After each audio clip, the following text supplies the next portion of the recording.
Meus irmãos, bom dia. Bom dia. Bom dia. Que a paz do Senhor possa encontrar os nossos corações abertos, né? Porque quando nós falamos em receber, a gente fica muito preocupado, às vezes, com a fonte que vai nos ceder o que precisamos, mas é importante também estar aberto para receber, em condições para receber. E que belíssima entrada, né? Preparação para a reunião com a música, com a prece, e realmente eleva o nosso coração, aumenta as vibrações, cria um ambiente favorável, né, para essa reunião. Muitos de nós já estão recebendo o que precisa agora, né, com a ação dos benfeitores aqui presentes, e é uma coisa fantástica. Bom, o tema que nos foi sugerido, eu até agradeço o convite, né, a vir à casa mais uma vez, é sempre um prazer estar aqui. E o tema que nos foi sugerido é aquele ali: nem todos os que dizem Senhor, Senhor entrarão nos reinos dos céus. Eu estava vendo ali a prece de Francisco de Assis, depois a imagem de Irmã Sheila, esses podem dizer Senhor, Senhor. Né? Francisco de Assis, com aquela peculiaridade dele, uma bondade extrema, um desapego extremo e procurando seguir o Evangelho de Jesus acima de todas as coisas. Né?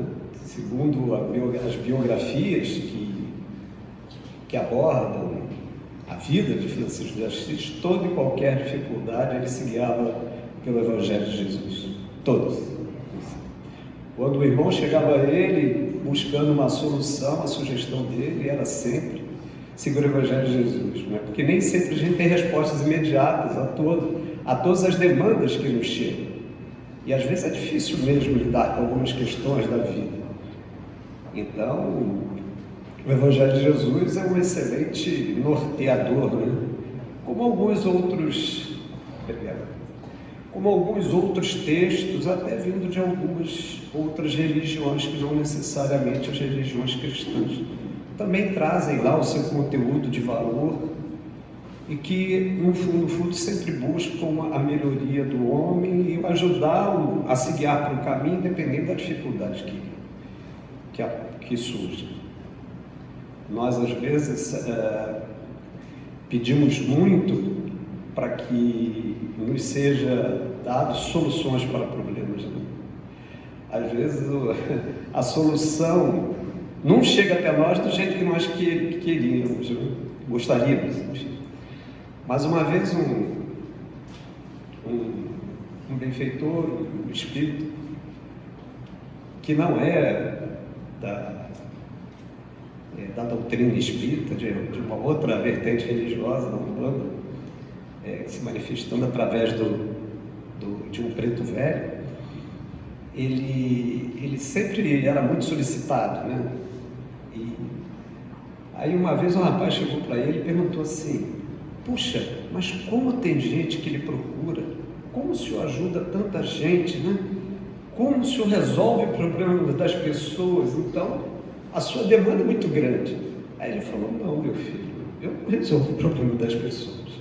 O que elas fazem? Elas trazem um problema, eu arrumo, embrulho para presente e devolvo para elas. Então, olha que sabedoria, de forma tão simples, porque muitas soluções dos problemas não vêm de fora. Às vezes nós até as temos.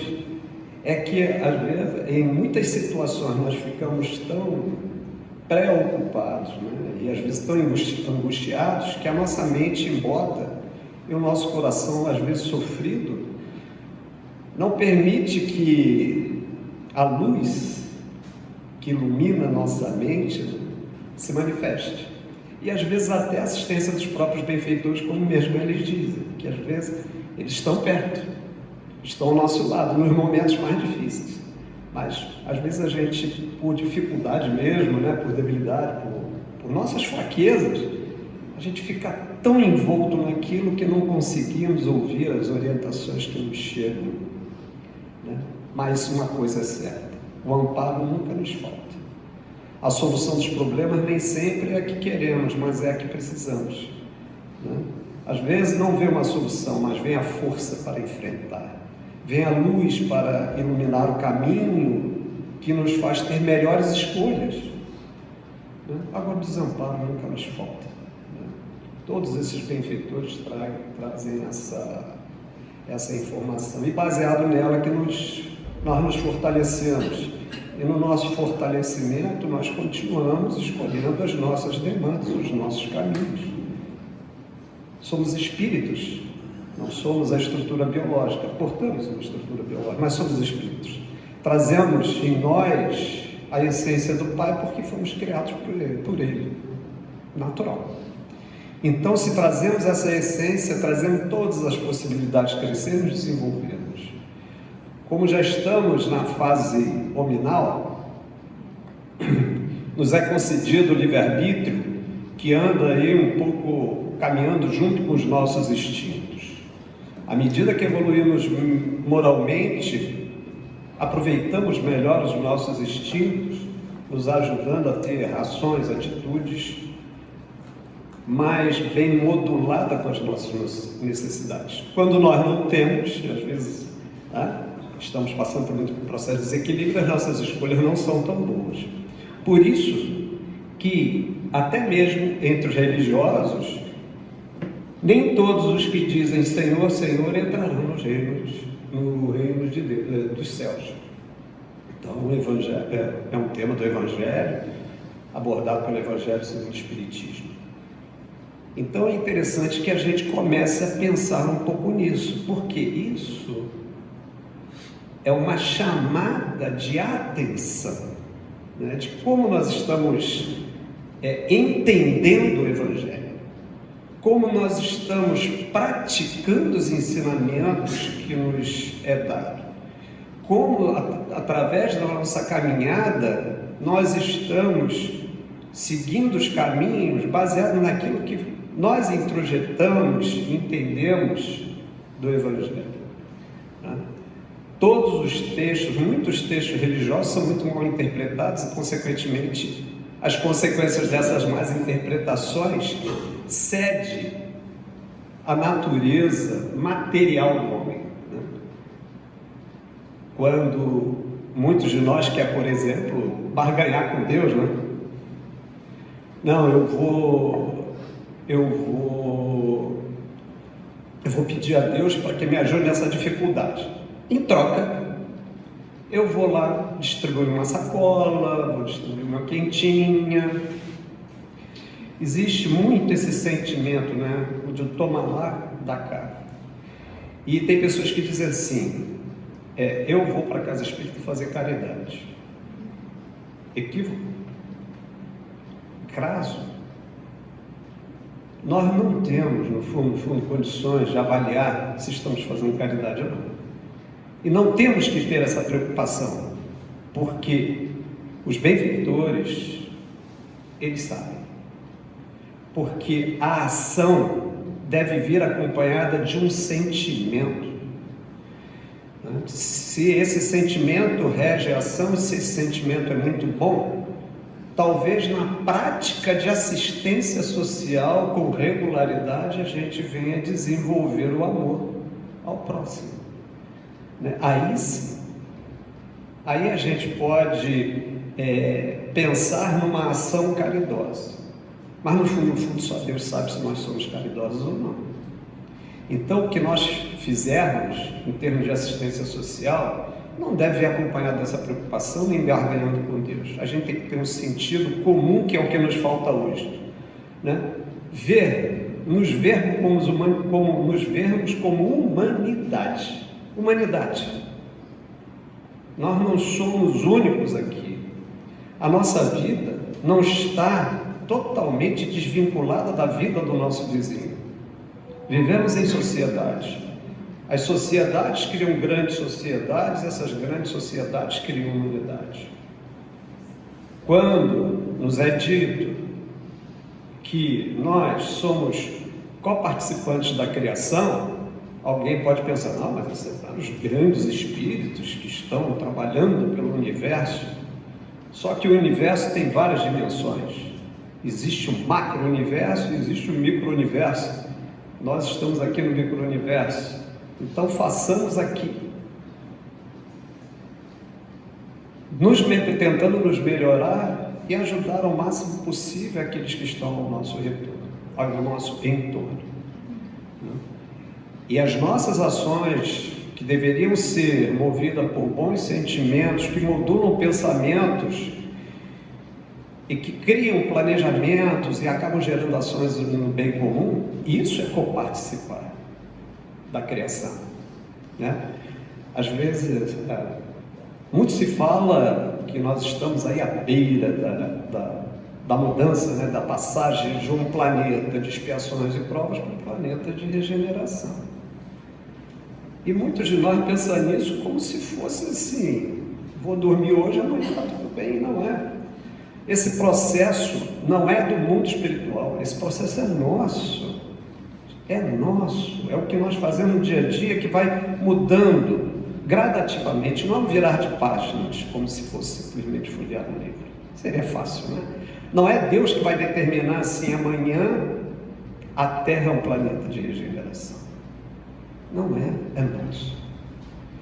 Então, à medida que nós vamos nos aproximando, entendendo melhor esses conceitos, e graças a Deus a doutrina espírita lança a luz, nos fazendo compreender melhor, e eu sempre digo que quanto mais compreensão, mais responsabilidade, e quanto mais responsabilidade é bom, porque a gente, quando assume responsabilidade, pode encontrar tropeços, não assumir essa responsabilidade, que às vezes começa em nós mesmos. Nós tropeçamos, nós também cometemos equívocos.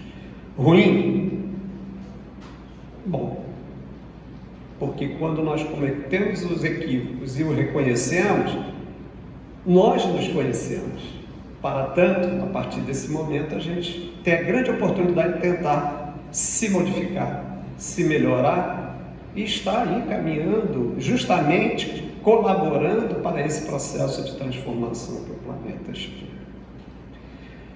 E talvez aí a gente possa dizer: Senhor, Senhor. Bom, então vamos começar ali. Esse tema ele vai até o item 9. Eu fiz uma transcrição. Quando chegou na abordagem de Kardec, algumas coisas eu cortei, para você não ficar também muito longo. Mas procurei buscar aquilo assim que é interessante para as nossas reflexões. Então, no item 6, isso está no íntegro. Nem todos os que dizem Senhor, Senhor, entrarão nos reinos dos céus. Muitos nesse dia me dirão: Senhor, Senhor, não profetizamos em teu nome? Não expulsamos o demônio? Não fizemos muitos milagres em teu nome? Eu então lhes direi em alta voz: afastai-me de mim, vós que fazeis obras de iniquidade. Quer dizer, a consistência daquilo que nós estamos fazendo, o sentimento que estamos colocando nas nossas ações, os propósitos reais das ações, a quem que nós estamos atendendo nessas tentativas de prática. Porque tem muitas pessoas que, infelizmente, nessas práticas, acabam deixando ou permitindo o seu ego inflar. A vaidade, muitas vezes, vem à tona, né? E, infelizmente, o orgulho também pode vir a crescer. E ele é manifestado quando alguém chega perto de uma pessoa que acredita realmente ter direitos a uma condição melhor espiritual e se frustra. Esses, muitas das vezes, quando são alertados, eles rechaçam, porque eles não conseguem se perceber devido ao orgulho muito exaltado, né? Sem falar que muitos que dizem Senhor, Senhor, em nome do Senhor, acabam buscando, na realidade, benefícios para si mesmo. Então, isso é uma falsa prática. Por isso que Jesus não vai na realidade, ter um olhar para esses companheiros e aceitar simplesmente atos, ações que mais passam para o exterior e muitas das vezes com o objetivo de se promover do que propriamente para beneficiar aqueles que estão à sua volta. Então, muitos conviveram com Jesus. Olha aí. Algumas escolas religiosas têm uma frase que é interessante, né? Jesus salva. E a gente pensa, Jesus salva? Me parece estranho. Por quê? Porque o movimento de salvação para ter mérito parte de nós. Não é Jesus que vai escolher. Não é aquela ideia antiga, né, daquele Deus que é mais antropomórfico do que propriamente o entendimento de algo divino, né, força criadora de todas as coisas, e que estabelece: quem é bom vai para o céu, quem é mau vai para o inferno, né? Curtindo assim um sofrimento eterno, e os outros, escolhidos por eles, vai curtir as benesses do Éden, que por sinal deve ser muito chato, porque a impressão que a gente tem é que vai viver a felicidade eterna, sem nada para fazer. E graças à doutrina espírita a gente entende que não é bem assim. Há muito trabalho a se fazer. E Deus não é um juiz com a carranca de punição. Ele é justo. Nós aqui muitas das vezes não compreendemos a justiça de Deus e nos frustramos quando deparamos com realidades como essa. Aceita Jesus que você vai estar salvo, como se passasse uma borracha em tudo, e depois, como se tudo fosse um recomeçar. Mas esse recomeçar está mal entendido, porque esse recomeçar é nosso, é um movimento nosso. As orientações de Jesus sempre foram, continuam sendo e serão sempre o norteador para o nosso caminho. Mas veja, ele não salvou a todos naquela época. Então é a maior prova que diz o seguinte: não é Jesus que salva. Ele dá um caminho, mas quem trilha o caminho somos nós. Quantos se acercaram dele? Quantos se acercam das religiões e junto àquelas religiões em que consagram o bem, o amor, muitos às vezes não seguem. Tem dificuldades, porque não consegue se apartar ou criar para si uma proposta de transformação. Criar para si. E olha que recebemos oportunidades todos os dias de transformação. Recebemos todo dia oportunidades de olhar para um lado, olhar para o outro. Continuando. Aquele, pois, que ouve estas minhas palavras, as pratica, será comparado a um homem prudente que construiu a sua casa numa rocha.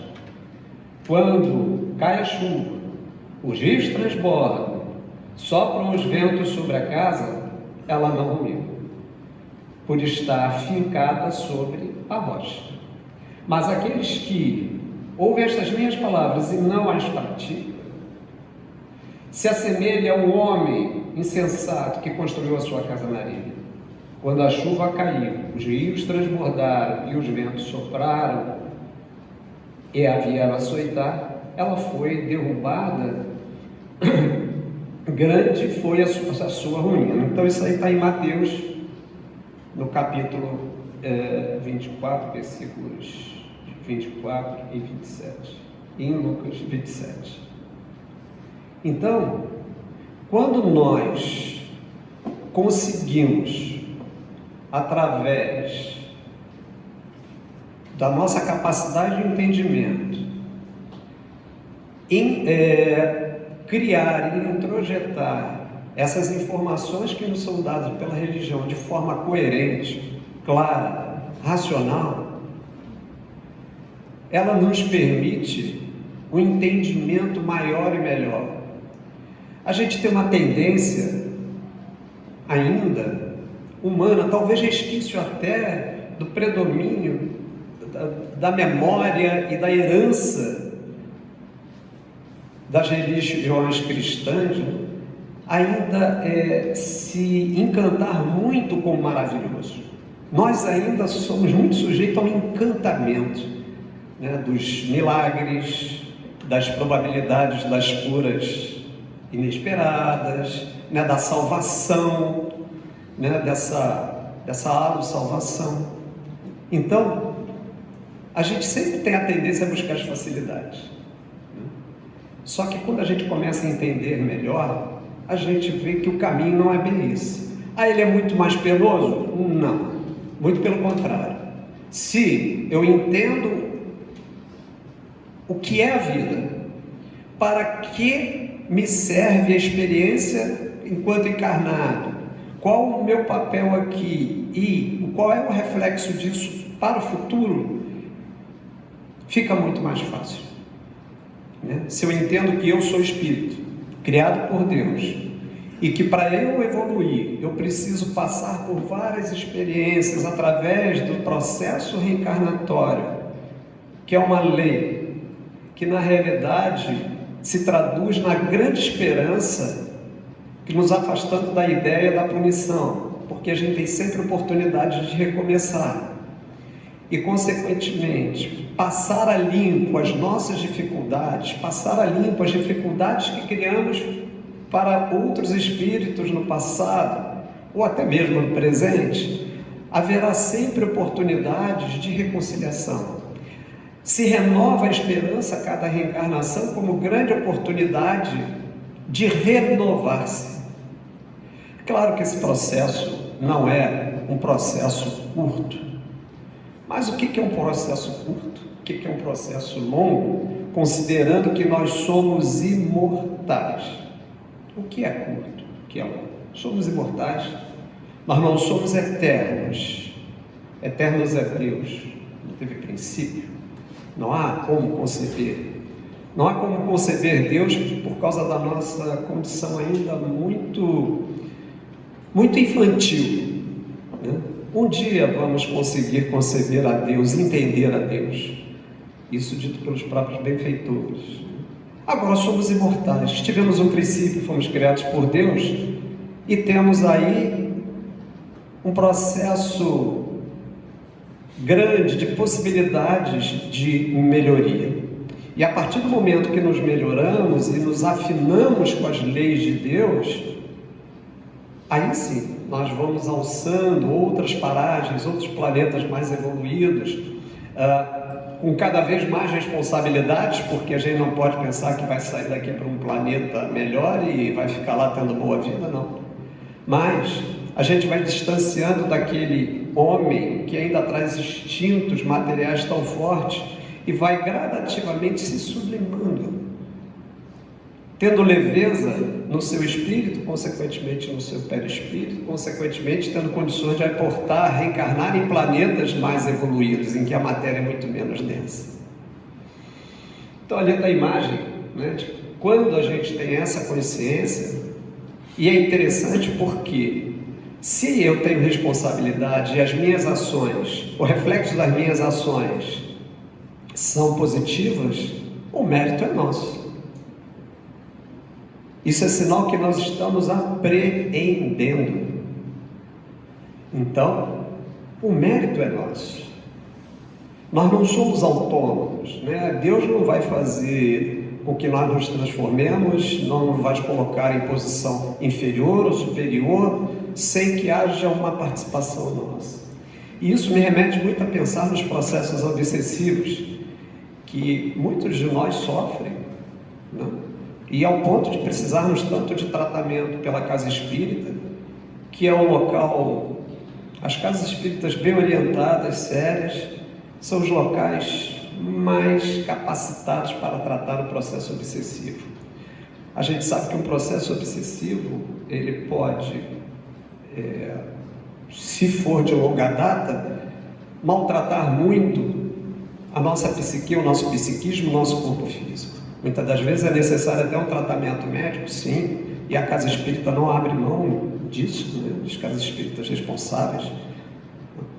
Então, o tratamento, ele é um tratamento, vamos dizer assim, multidisciplinar, né? Que é do mundo espiritual com o mundo material.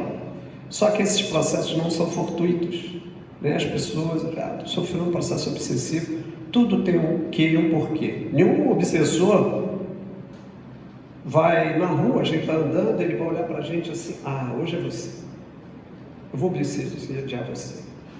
Ora, para que haja essa atração, tem que haver ali alguma sintonia. Isso não é fortuito, né? E quantos processos obsessivos nós é que construímos?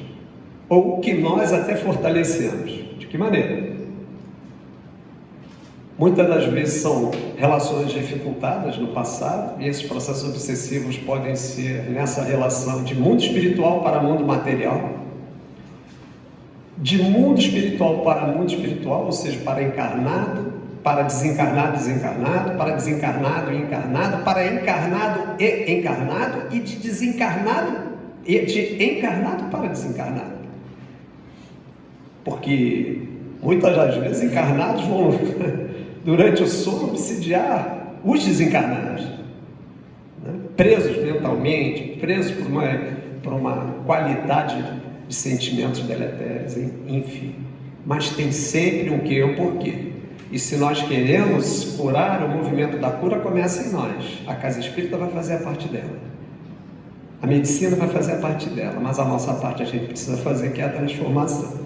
Aí tem uma história bastante interessante, que quem contou até foi Divaldo, e que ele, lá na Mansão do Caminho, estava acompanhando uma senhora que estava sofrendo um processo obsessivo. Ele participou lá de algumas reuniões e tal, e era feito, o espírito vinha, ele era feito todo aquele trabalho. E o tempo passou, ele com as viagens dele, ficou um tempo viajando, aí ficou uns meses fora, uns bons meses, sem participar da reunião. Aí quando ele retorna, ele percebeu que aquela senhora continuava em tratamento e o processo não melhorava. E ele achou aquilo muito estranho. Aí, participando da reunião, o espírito foi convocado. Ele falou: meu irmão, quanto tempo você nessa relação de obsediação? Já não é tempo de parar com isso? Já não é tempo de você se libertar? Aí ele: já, e eu quero. Só que ela não me deixa, ela não dá trégua para mim. Eu quero me libertar dela, mas ela me prende com o pensamento dela, eu não consigo. Eu quero que essa mulher se afaste de mim. Aí o Divaldo entendeu o processo, aí inverteu, parece que inverteu. Quero obsidiar, parece que virou obsessor. Depois da reunião, ele chamou a moça, aí foi conversar com ela. Falou: olha, está acontecendo isso, conversamos com o espírito, ele está predisposto a cortar esse vínculo, né, de se libertar e te libertar. Aí ela virou para ele e falou assim: é? Agora ele quer se libertar de mim, depois de ter me obsediado tanto tempo? Não, agora ele tem que me aturar. Então observe a que ponto chega, né, o grau de ignorância gerado por um ranço emocional, e que às vezes embota a capacidade da pessoa entender, né, todo um processo. Olha, e veja bem, é uma situação até engraçada, mas vamos pensar. Quando muitos de nós aqui estão com seu orgulho ferido, gerado por alguém que falou algo que a gente não gostou,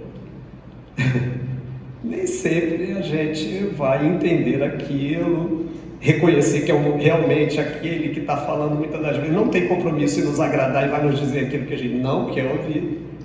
Enfim, às vezes a gente fica com ranço, né? E dependendo da nossa relação com aquela situação, muitos de nós até podem esquecer, deixar para lá, mas tem outros que às vezes ficam com aquilo remoendo, né? Isso cria um laço, um vínculo. E aquela pessoa às vezes falou aquilo, depois esqueceu, foi embora, e a gente está ainda ligado naquela pessoa. Então veja bem, Senhor, depende disso, de perceber se esses ensinamentos estão nos servindo não para grandes coisas, mas para o nosso cotidiano. A gente não pode pensar num processo de transformação, saindo agora aqui, abrindo a camisa, desfardando a bandeira do amor, saindo por aí propalando o amor. Faça primeiro consigo mesmo. Tenha coragem de se ver como realmente é. Se perdoe. Permita-se resgatar a sua própria autoestima.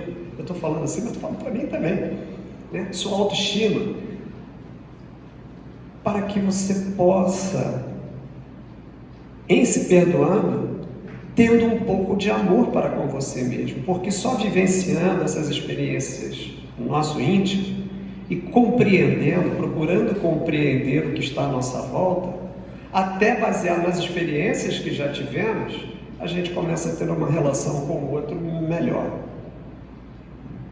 Então isso não é para grandes ações, não é só quando a casa espírita tem uma atividade social que a gente vem, se empenha e trabalha, ótimo.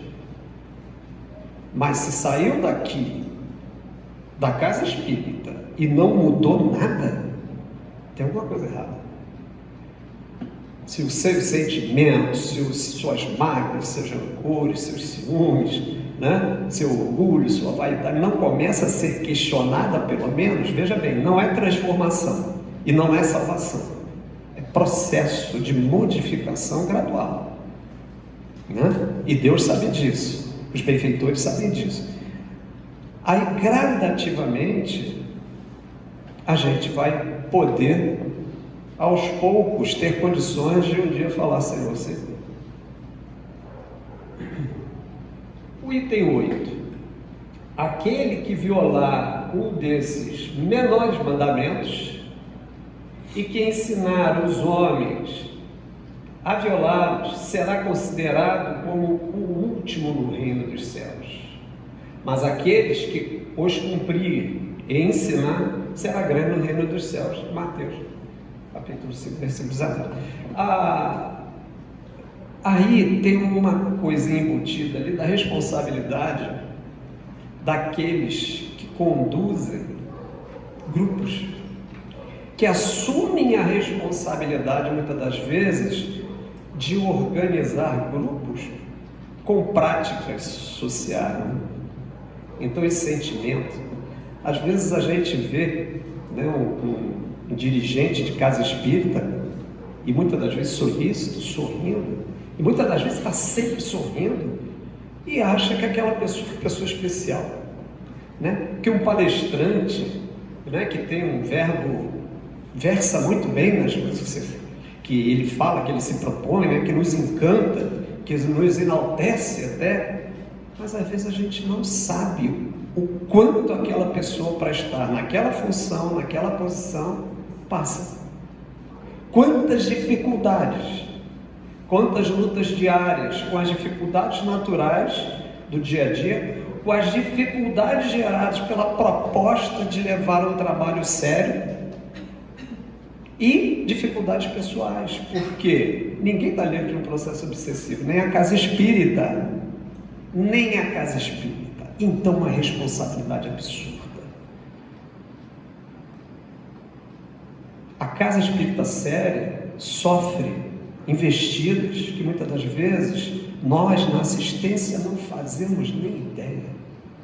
Por isso que todos nós, quando estamos reunidos, essa parte inicial da casa, isso é fantástico, porque dá uma unidade nos nossos pensamentos, nos nossos sentimentos, ajudando a manter um padrão vibratório que facilita até a ação dos benfeitores. Então, vir à casa espírita é também estar vigilante, porque a nossa vigilância ajuda a manter a integridade. Claro que às vezes a gente não vem aqui só para ouvir palestras, a gente também vem com muita dificuldade. Talvez aqui tenha pessoas que a dificuldade é tão grande, que às vezes ela nem sabe como chegou aqui. Então, quando nós que temos uma condição, estamos em condição um pouco melhor, temos essa atitude, nós, sem sabermos, estamos doando material para que os benfeitores possam ajudar essa pessoa que tem tamanha dificuldade. Então, todos nós somos responsáveis, né? E em relação a esses que assumem a responsabilidade de conduzir, né, um grupo social, nossa, é muito grande, né? Merece o nosso respeito, não a nossa bajulação. Que tem espírita fogueteiro, tem espírita empolgado, muito empolgado e tal. Ora, ter ânimo para o trabalho é muito bom, mas tem pessoas, às vezes, que ainda não estão maduras, mas estão no processo, né?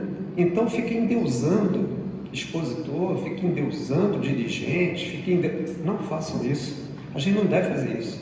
Em vez de ficar bajulando, vamos orar por eles, né? Ajudando a eles a se manterem cada vez mais firmes e fortes, para que o seu trabalho possa ter sucesso, né? Porque acaba sendo em benefício de todos nós, né? Quantas vezes uma palestra, que para alguns pode ser até uma coisa, já ouvi tanto isso, tão simples.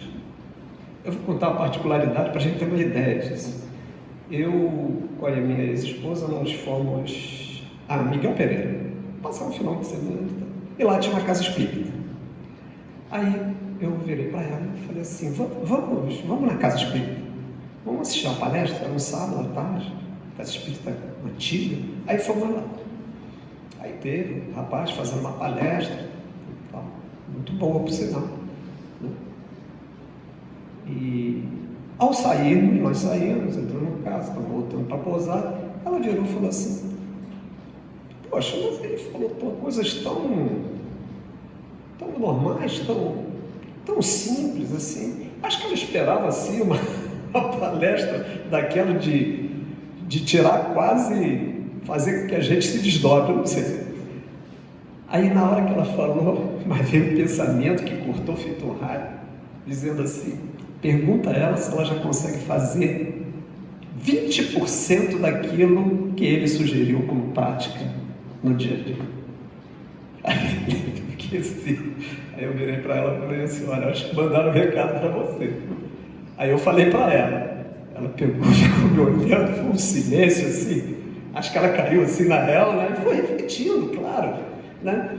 Enfim, se a gente não consegue fazer as coisas mais simples, não dá para ficar pulando degrau se a gente não está em condições, porque a gente vai tentar, vai cair, vai tentar, vai cair, um degrau a degrau. Os benfeitores sabem disso, né? E o nosso papel enquanto espírita é nos ajudar, e principalmente aqueles que têm essa tarefa árdua, né? Porque caso não, conduzir um trabalho em benefício próprio, conduzir um trabalho em troca de benesses materiais água e óleo, não se mistura, fica muito ruim, né? Um dia a gente vai responder por isso, né? Por isso que às vezes até lá no grupo mesmo, a gente conversando, uma vez vai falar, elogia demais, vai com calma, foge desse negócio, porque isso aí pode ser uma derrocada para aqueles que procuram fazer um trabalho sério, porque todos nós temos dificuldades, né? Temos os nossos egos, nossas vaidades, enfim, né? E ficar alimentando isso não é muito bom. Então a gente pode dar a nossa contribuição para que isso não ocorra, os dirigentes, expositores, enfim. 9. Todos os que reconhecem a missão de Jesus dizem, Senhor, Senhor, mas de que serve eles chamarem de mestre, ou Senhor, ou Rabi, que é um outro termo, né, que se refere a Jesus, se não seguem os seus preceitos, né? Então o questionamento é de que serve só quando precisa? Aí é complicado, né? Porque se o processo de uma existência depende da nossa marcha, a gente vai ficar criando essa relação só de dependência e não aprendemos nada com as nossas experiências e não as transformamos. Não adianta muita coisa. E muitos se frustram com algumas religiões quando se deparam com realidades e que vai contra o que ela está buscando, porque ela quer solução. E olha, não quer dizer que os benfeitores não o façam não, né? Porque a gente já viu coisas fantásticas, né, pelos benfeitores. Às vezes demanda de tempo, momento certo. Às vezes não é nem o momento em que os benfeitores podem nos ajudar. Não, é o momento que nós estamos preparados para entender aquele processo de mudança. E ali ele continua: serão cristãos os que o honram por meio de atos exteriores de devoção e ao mesmo tempo sacrificam ao orgulho, ao egoísmo, à cupidez e a todas as paixões? Então veja bem, proposta de felicidade não é uma busca externa, é um processo interno, quando a gente começa a trabalhar as nossas más tendências. Proposta de solução de problemas também segue nessa mesma direção. Proposta de realizar o bem comum parte dessa mesma condição, de trabalharmos essas más tendências. Porque vejam bem, quando a gente trabalha as nossas más tendências, a gente já alivia os nossos fardos. Então, nós nos sentimos mais leves, a nossa visão se amplia e a gente tem condições de entender melhor outras situações que nós possamos vir a ter que vivenciar. Então, às vezes a gente está buscando soluções fora. Muitas das vezes a solução está nisso, nesse trabalho, no trabalho do orgulho, da vaidade, da prepotência, da intolerância, do não respeito às diferenças. Isso é uma questão, inclusive, altamente atual. Quer dizer, o desrespeito, a agressividade, né? A não tolerância em relação às diferenças é uma coisa que campeia. Alguém fala, isso está pior? Não sei, mas uma coisa é certa, está sendo mais difundido e divulgado graças à própria evolução tecnológica, né? Porque se isso existe hoje, é porque já existia na natureza humana. E é bom que venha à tona, para que a gente possa ver e entender. E essas situações surgem, e para alguns impacta, mas para outros tem ressonância. Quando tem ressonância e a pessoa começa a replicar, ou seja, quando ela é feita isso e começa a replicar, naturalmente isso vai trazer alguma consequência, né? E se essa pessoa é religiosa, se ela parar, pode ser que ela tenha até momentos de conflito íntimo, porque é incompatível, né? O não respeito ao próximo, o não respeito às condições de diferença, seja ela qual for, seja ela de opinião, seja ela de credo, seja ela de etnia, não importa, a condição social não importa. Então isso é uma coisa que deveria ser muito analisada por nós hoje, porque é uma das grandes dificuldades do momento. E não adianta dizer assim, eu não sou assim. Tá, mas o que você está fazendo para que isso também não se propague? Se alguém chega perto de você, né? Mas a gente tem que evitar conflitos, sim. Mas se você encontrar de bom tom uma forma de tentar ajudar a pessoa a ver a vida de uma outra maneira, faça. Agora, o que ela vai fazer com isso é problema dela. Bom,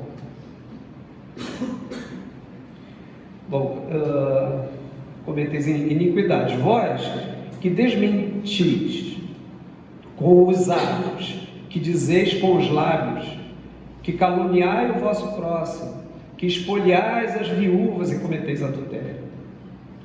Então isso é a continuidade das dificuldades, né? Essa questão de espoliar o próximo, né? Quando a gente trata mal, quando a gente é arrogante, quando a gente de uma certa forma não respeita o outro, né? Isso é uma agressão muito grande que a gente não faz ideia, só quem passa que sabe. E continuando ali: afastai-vos de mim, vós, que o coração destila ódio e fel, que derrama sangue dos vossos irmãos em meu nome, e que fazeis corram lágrimas em vez de secá-las. O reino de Deus é para os brandos, humildes e caridosos, que é o que se espera no mundo de regeneração, o mundo pelo menos já não ser tão violento. E não dá para falar em Jesus se a gente compactua com a violência. É um antagonismo muito grande, seja ela qual for, né? Porque a gente fala violência, a gente pensa logo alguém que tirou a vida, seja ela qual for, qualquer proposta que leve à violência. Não tem incompatível. É incompatível. É porque muitas vezes essas ideias também vai ao encontro de tendências íntimas nossas, né? Aquilo que, as nossas dificuldades. Mas a gente precisa raciocinar, que é a maior proposta da doutrina espírita enquanto uma filosofia, né, uma ciência, e também ainda fundamentada pelo pilar moral. As palavras de Jesus são eternas porque são verdade. Constituem não só a salvaguarda da vida celeste, mas também a garantia da paz, tranquilidade e a estabilidade das coisas na vida terrestre. Jesus como grande guia.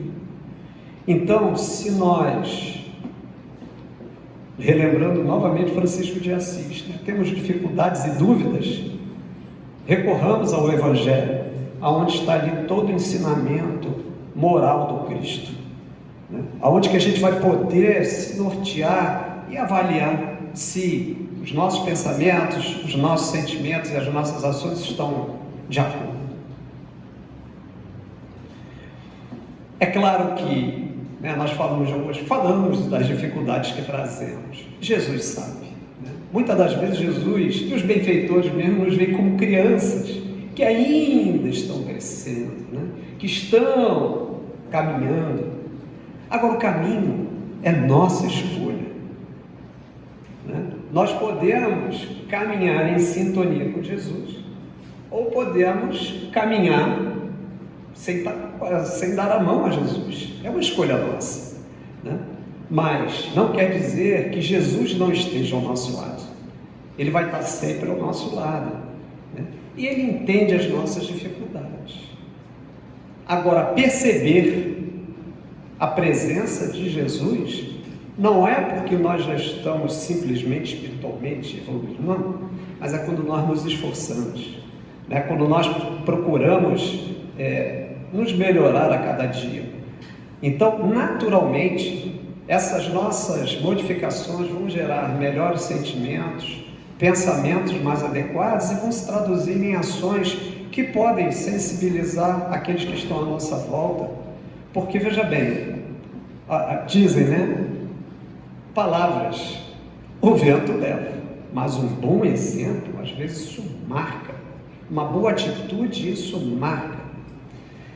E às vezes muda, a gente não tem ideia, mas pode mudar o momento de uma pessoa, quando a gente é movido por algo muito bom.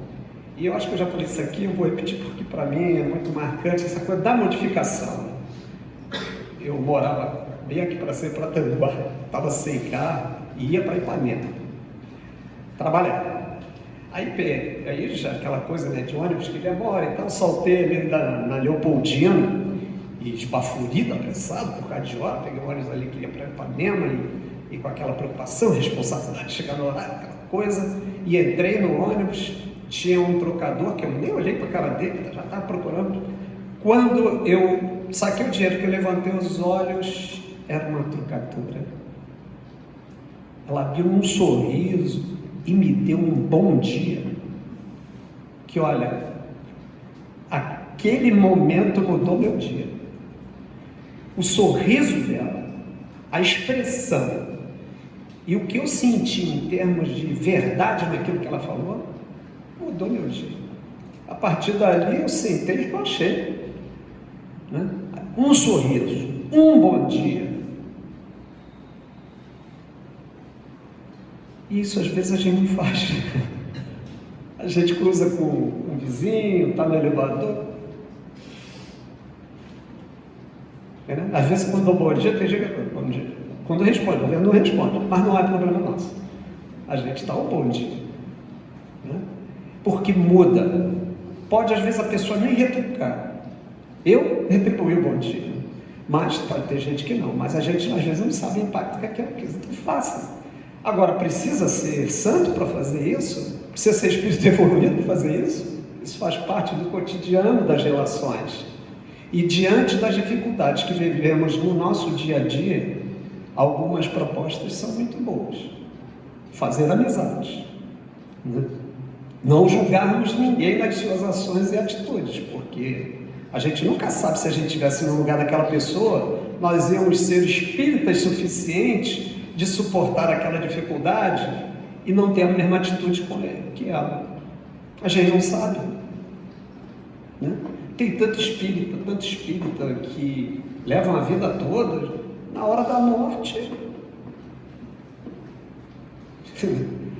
esquece um pouco que é espírita. Né? E veja bem, a gente está falando isso, porque veja, a morte continua sendo ainda um grande dilema, né? Até para a cabeça de muitos de nós espíritas. Mas a doutora Elizabeth Kubler-Ross, que é uma médica, já faleceu, ela na realidade foi a precursora do que hoje a gente conhece como cuidados paliativos, que é o cuidado daqueles pacientes que já não tem uma sobrevida muito longa. Então, esse tipo de abordagem é extremamente importante porque alivia a dor, alivia o sofrimento dessas pessoas. E ela era aquela médica de cabeceira, independente disso. Ela acompanhava seus pacientes, falava com os familiares, acolhia os familiares, fazia reuniões, chegou a dar cursos para os familiares e aos pacientes falando sobre morte, que é uma coisa que ninguém fala. Por que não falar da morte? Fica falando de morte? Tem tanto que viver ainda? Sim, mas viver até quando? Você passa daqui a pouco, né? Por que não falar da morte, até mesmo no momento que um familiar nosso está no momento de desencarne, o próximo? Falar entre a família sobre a possibilidade da morte, como lidar com ela e com a própria pessoa. Então, isso é esclarecimento. E a doutora Elizabeth Kubler-Ross fazia muito isso. E o que ela foi aos anos que foram passando? O primeiro livro dela parecia um livro técnico. O último livro dela já era um livro espiritualista, quase espírita, porque ela abordava os relatos dos pacientes quando via os seus entes queridos que já vinham buscar, enfim.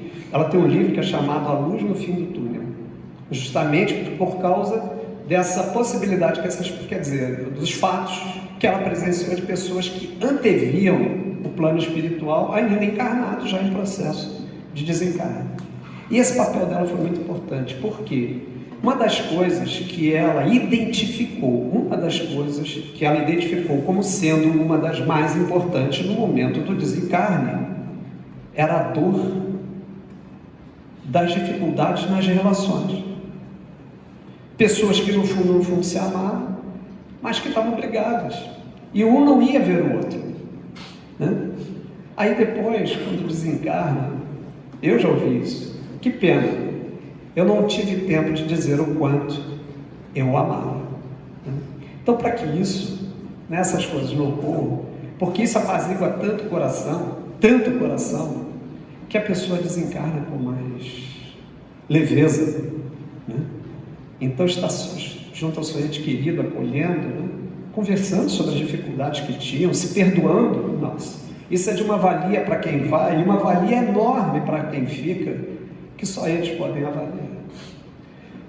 Bom, meus irmãos, era isso que eu gostaria de abordar. Me desculpem alguma falha, né? E mais uma vez agradeço o convite e que Deus nos abençoe, que Jesus esteja conosco e nós atentos aos seus ensinamentos para que a gente possa transformar a nossa existência e esse planeta num planeta melhor. Né? Que Deus nos abençoe a todos. Muito obrigado, tá? Gratidão.